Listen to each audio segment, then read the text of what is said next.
My grandpa could tell a story like few before or since. He'd wrap you in his words till you were part of those events. My brother always said he longed to spin a yarn like grandpa could, and he took up the tradition, and he was very good. Both these men are gone now, but their stories never died. So here's an attempt to recreate a classic my brother supplied.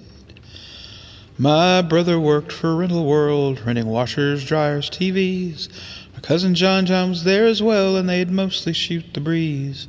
But in addition to the renting, they would deliver, pick up, repossess.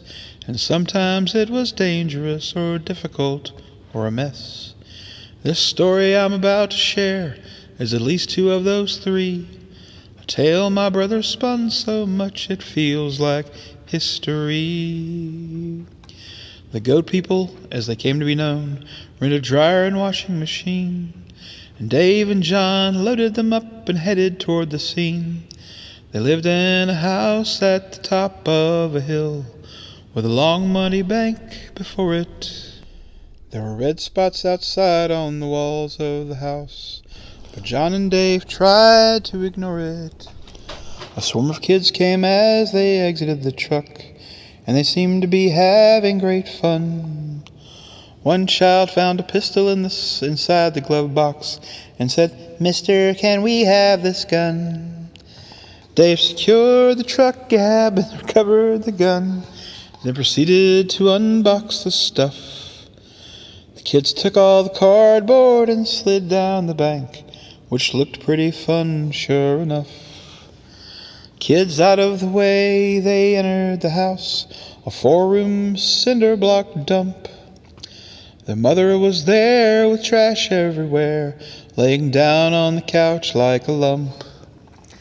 In the corner of this room, the only clean spot you could see was a flickering shrine of Curtis Mathis TV. She watched from her couch, and if a kid blocked her view, she'd bean them in the head with a dish or a shoe. Beyond this grim sight was the kitchen at last. Dave and John nodded to each other, "Let's do this fast." They wheeled the appliances into their place, but couldn't help noticing another odd space. A room off to the right was pitch black, but what's more, the back of a couch was blocking the door. They turned back to their work, and the young daughter came in. She started making a sandwich and asked with a grin if either of them would like a sandwich by chance. They kindly declined since it was swarming with ants. They finally got the washer hooked up and plugged in, but the power seemed cut, so they checked it again.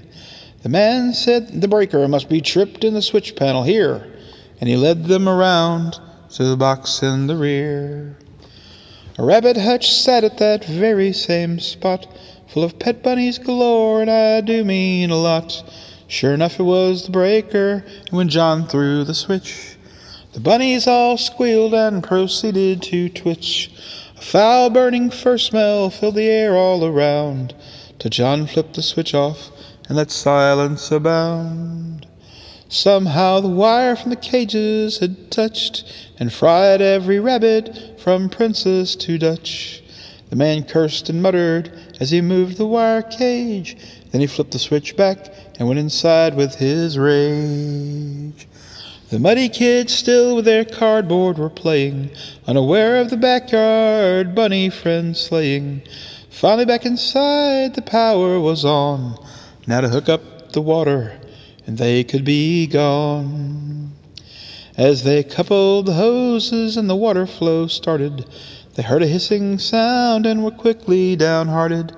The hose had just burst, water covered the floor. Garbage floated on top, but then something more.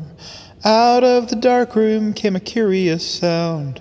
A goat leapt over the couch and stood its watery ground.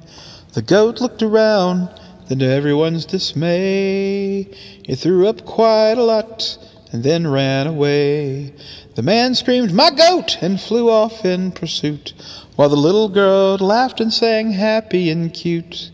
Goat, goat, a female goat, goat, goat, a female goat. Dave and John stared at each other in shock. Then they cut off the water and looked at the clock. As quick as they could, they changed out the hoses, while avoiding the goat puke and holding their noses. They finally finished and splashed their way out, where the kids were still sliding and dancing about. Despite their surroundings, they seemed such joyful tots, except one little boy beating his head on the wall, making spots. As they drove from that place, they heard the echoing notes of a little girl singing, "Goat, goat, a female goat, goat, goat, a female goat." That's the goat people's story as best I recall. I wish my brother was here to share it with y'all. Hold your families close and hear what they say, for you might have to tell their stories one day.